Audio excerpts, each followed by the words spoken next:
Hola, ¿qué tal amigos? Bienvenidos una vez más a Haunted Age.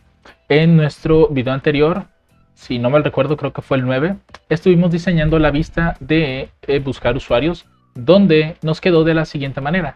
Aquí le damos a consultar usuarios y pues esta será la interfaz. Aquí, por ejemplo, nosotros vamos a escribir algo y la tabla se va a filtrar de manera automática. Eso sí, la recomendación es que esta forma en la que les voy a mostrar cómo buscar, por ejemplo, cada vez que se va tecleando algo, es para cuando tienes datos o una base de datos muy pequeña. Ya si la base de datos es demasiado extensa, pues lo más normal es escribir lo que quieres buscar y después le das clic a un botón que busque ese valor dentro de tu base de datos. Eso lo vamos a ver en otro lado. Por ejemplo, en el caso de los usuarios, si es una tienda de abarrotes, pues por lógica no va a tener tantísimos usuarios. A lo mucho, si la tienda de abarrotes es algo grande, puede tener entre 10 o 20 usuarios máximo. Entonces aquí sí podemos implementar lo que les menciono. Entonces, ¿qué vamos a hacer aquí primeramente? Vamos a cargar los datos que vienen desde nuestra base de datos, ¿sale? Es ahí donde nosotros vamos a ver todos los campos y los vamos a cargar a nuestra tabla. Aquí, por ejemplo, vamos a venir a source y vamos a crear un método. Este método va a ser public porque lo vamos a utilizar desde otro lado. Entonces aquí este método es public, va a ser void y le vamos a poner cargar datos de esta manera. Y antes de, vamos a ir a nuestro provider, usuarios provider, y aquí vamos a crear un método que nos permita acceder precisamente a los datos de esa tabla. Aquí también le vamos a poner public y este método no va a retornar nada porque me va a cargar los datos de manera automática a nuestra tabla. Le vamos a poner llenar tabla.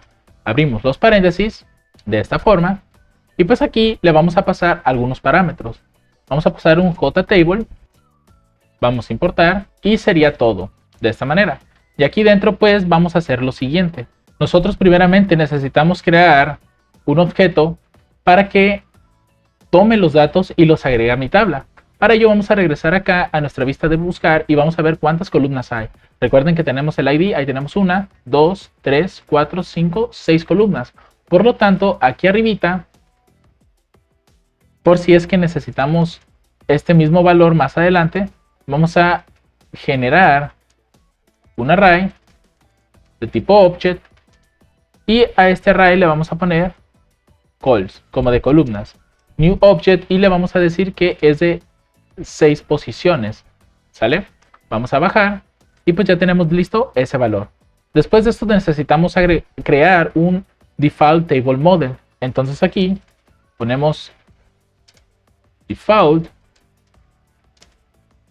perdón, que agregué la table model, que lo tenemos, dtm va a ser igual a la tabla punto get model, de esta manera. Aquí entonces agregamos los paréntesis, porque recuerden que necesitamos hacer un casteo, y pues esto ya quedó listo. ¿Qué sigue después? Vamos a hacer que la tabla no tenga ningún registro, es decir, que siempre los esté limpiando.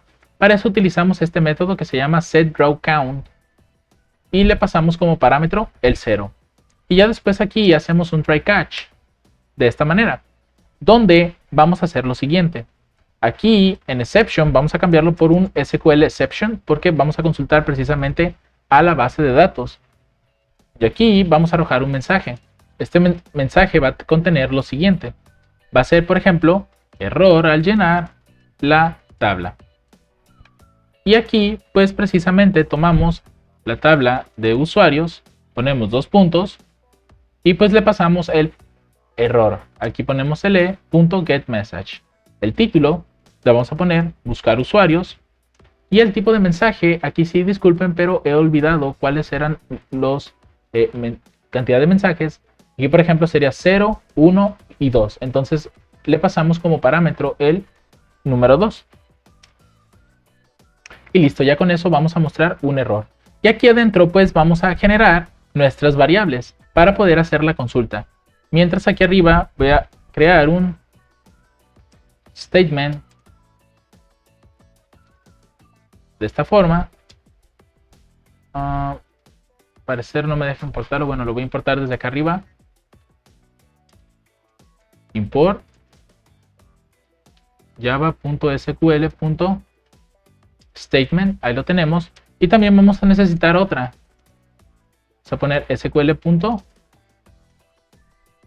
Me faltó java.sql.resultSet. Esas serían las dos importaciones que haremos dentro de nuestro proyecto.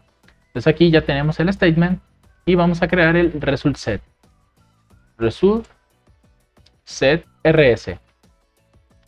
Ahora, una vez que ya tenemos ahí creadas estas opciones, pues vamos a tomar el statement, va a ser igual, y vamos a usar nuestro método de conexión, .getConnection. Y seleccionamos la opción que dice Create Statement. Después vamos a utilizar el resultSet.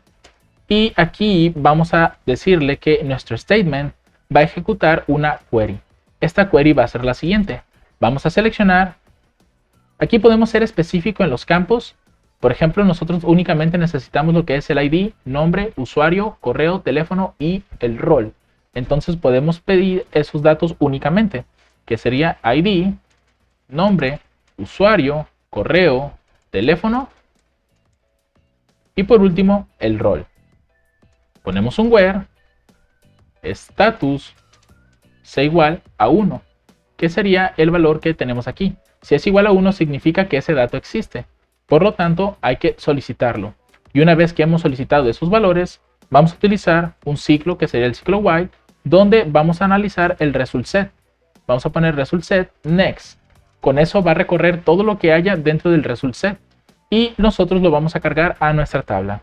Para ello vamos a comenzar a utilizar el array que creamos en la posición 0.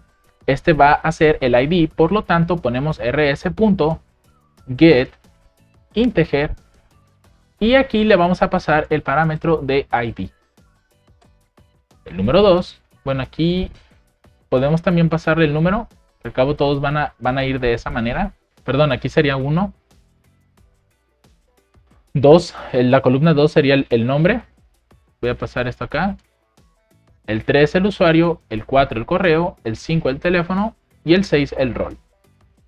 Nada más aquí vamos a cambiar los tipos de datos. Todos van a ser getString,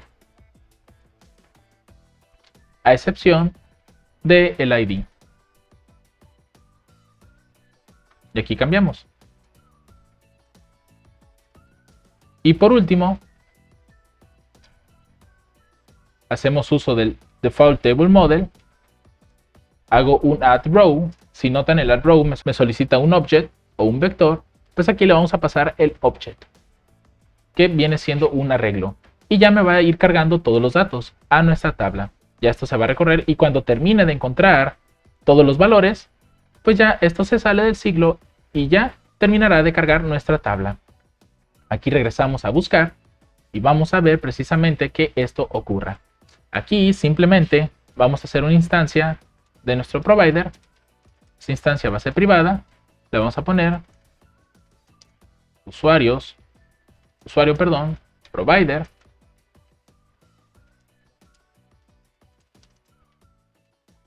De esta manera. Y aquí abajo voy a mandar a llamar a ese método. Usuarios.provider. Voy a poner método llenar tabla. Le paso a los usuarios y cuando se los pase, pues yo también tengo que llenar este dato. Le voy a poner aquí ctext. Y el texto que le habíamos puesto es número de usuarios y seguido de ese número. Entonces ponemos aquí número de usuarios, dos puntos, concatenamos en este caso a tusuarios, que sería nuestra tabla, le pongo get row count, para que de esa manera me diga cuántas filas son las que están en la tabla. Ahora este método, ¿dónde lo vamos a colocar? Lo mejor que podemos hacer es colocarlo cuando se están cargando nuestros datos, así que lo vamos a poner aquí en el constructor. Así que una vez hecho esto, ejecutamos el código. Vamos a usuarios, vamos a consultar usuarios y noten, aquí tenemos un error. Al parecer nos dice que la columna no existe o está desconocida. Por lo tanto, hemos cometido un error en el nombre de esa columna. Así que lo que vamos a hacer ahora será revisar nuestra tabla de usuarios para ver cómo se llama ese campo. Vamos a ejecutar y noten que sí dice ID. Entonces vamos a revisar acá cuál fue el error dentro de nuestra consulta. Si regresamos aquí, vamos a tomar este valor ¿saben qué? Nos faltó la tabla. Sería from usuarios. Una disculpa, aquí nos faltó el from, por eso es que no cargaba los datos. Ejecutamos el código de nuevo, vamos a usuarios, consultamos a los usuarios y noten que ya tenemos cargados todos los usuarios que tenemos en nuestra base de datos. Aquí podemos acomodar un poco esto. Ya quizás luego vamos a ver esas opciones. Aquí tenemos los roles y pues aquí, si notan abajo, ya nos dice el número de usuarios es 6. Y pues esta sería la forma de cargar datos a nuestra tabla. Así que esto sería todo, amigos. Realmente es bastante sencillo hacer la carga de datos para nuestra tabla. Recuerden que este valor nosotros lo colocamos aquí porque pues, al final lo que haremos será cargar los datos. Y lo hice en un método por separado porque esto lo vamos a estar mandando a llamar cada vez, por ejemplo, que generemos un nuevo usuario, cada vez que modifiquemos un usuario y cada vez que eliminemos a un usuario. Porque tiene que hacerme tiene que refrescarme la tabla, tiene que mostrarme los nuevos datos ya actualizados. No podemos dejar los datos antiguos porque pues no estará actualizado y podemos cometer errores a la hora de hacer modificaciones o agregar datos o pensando que existen datos pero que ya no están allí visibles. Y pues eso sería todo, amigos. Nos veremos en un próximo tutorial.